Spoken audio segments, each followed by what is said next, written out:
नमस्कार मित्रों, मेरा ऑनलाइन क्लास के YouTube चैनल पर आप सभी का स्वागत है। आशा करते हैं आप जहां भी होंगे स्वस्थ और मस्त होंगे।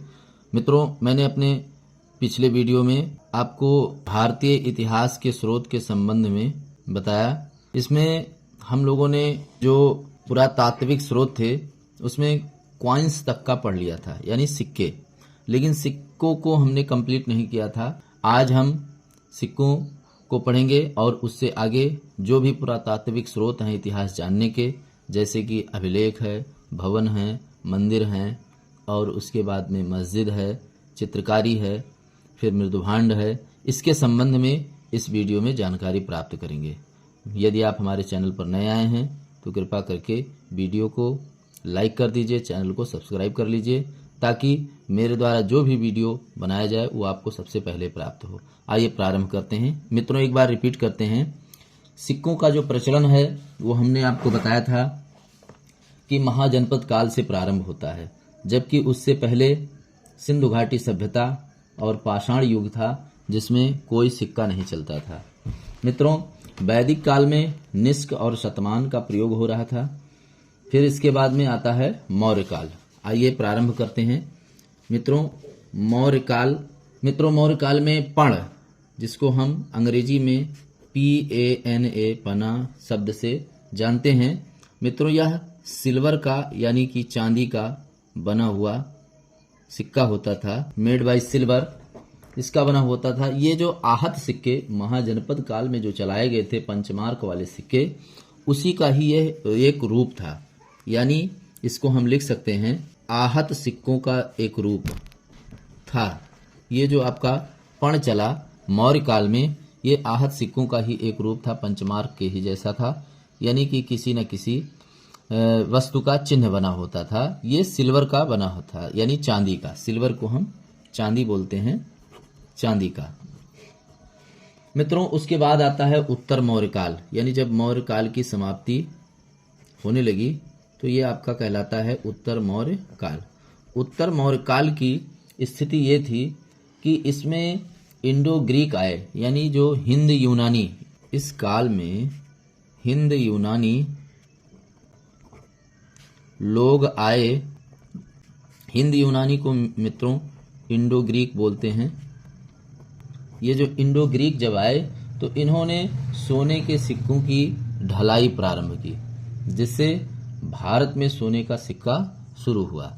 मित्रों, इसके बाद अगला जो काल आता है वो है गुप्त काल।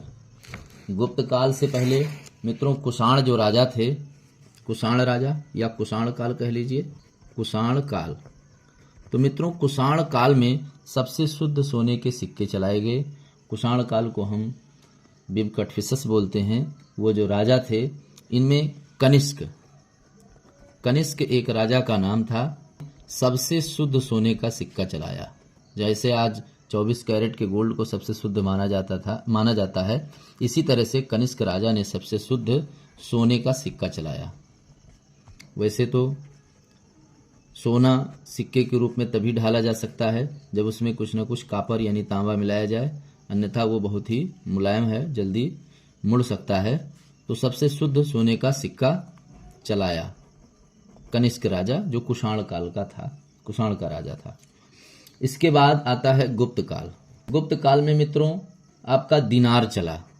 जो सिक्का चला वो दिनार, ये सोने का बना होता था, सोने का बना था। इसके बाद इल्तुतमिश ने टंका और जीतल चलवाया, जो कि मध्यकालीन इतिहास में आता है। ये अभी तक प्राचीन इतिहास के लोग थे। यहाँ आ जाइए, इल्तुतमिश, ये टंका और जीतल, ये दो सिक्के चलवाए। इसके बाद अकबर ने राम सिया, यानी कि सिक्के पर राम और सीता की तस्वीर बनी होती थी, चित्र बना होता था। तो राम सिया जो सिक्का है, ये अक्सर पूछा जाता है परीक्षाओं में कि राम सिया का सिक्का किस राजा ने चलवाया या किस बादशाह ने चलवाया, तो ये सही उत्तर होगा अकबर ने। इसके बाद जब अरब आक्रमणकारी भारत आए तो अरब जो आक्रमणकारी थे, इन्होंने दिरहम चलवाया।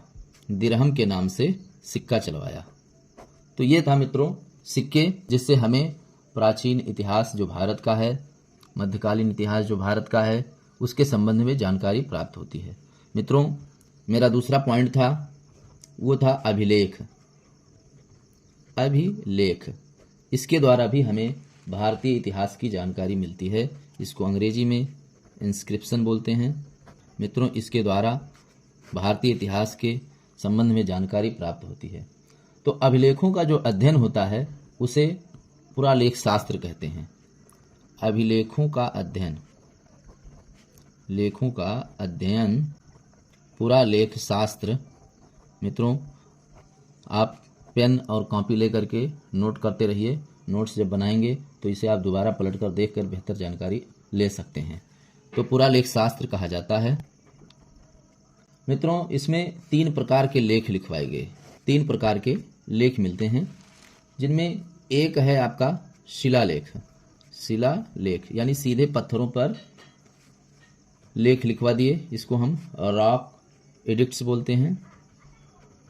और दूसरा जो है वो स्तंभ लेख। आपने अशोक स्तंभ के बारे में सुना होगा। ये खंभों पर, पत्थर के खंभे होते थे, उस पर अपने आदेश को, अपने फरमान को लिखवाते थे कि ताकि ये काफ़ी दिनों तक बना रहे और जनता इसे देख करके इस आदेश का पालन करे। इसको कहते हैं पिलर एडिक्ट्स। और तीसरा था मित्रों गुफा लेख, यानी गुफाओं पर, उनकी दीवारों पर, जिसको हम केव एडिक्ट्स बोलते हैं, वहाँ पर कुछ लेख लिखवाए जाते थे। जैसे हमें अजंता एलोरा की गुफाओं में मिले।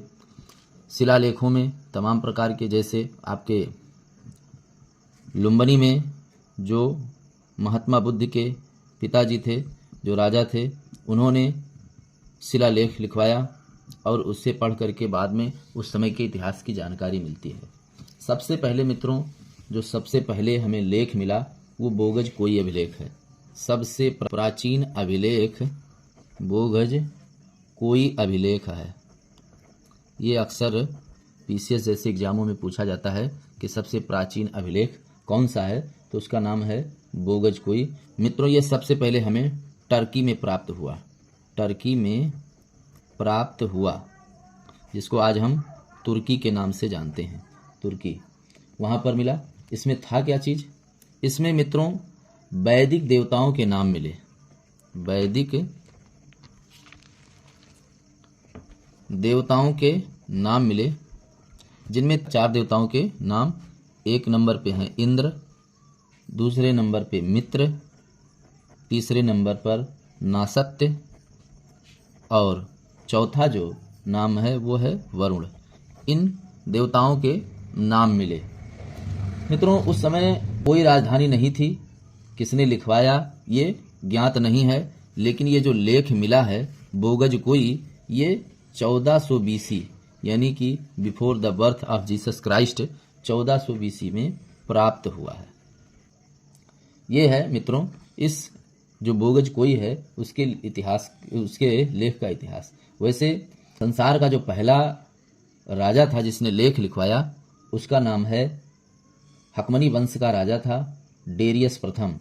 मित्रों, उसने जो ज्ञात है, वैसे बोगज कोई की अगर हम बात करें तो इसको किसने लिखवाया यह ज्ञात नहीं है, लेकिन अगर ज्ञात राजा की बात करें जिसने सबसे पहले अभिलेख लिखवाया तो वो था आपका डेरियस प्रथम।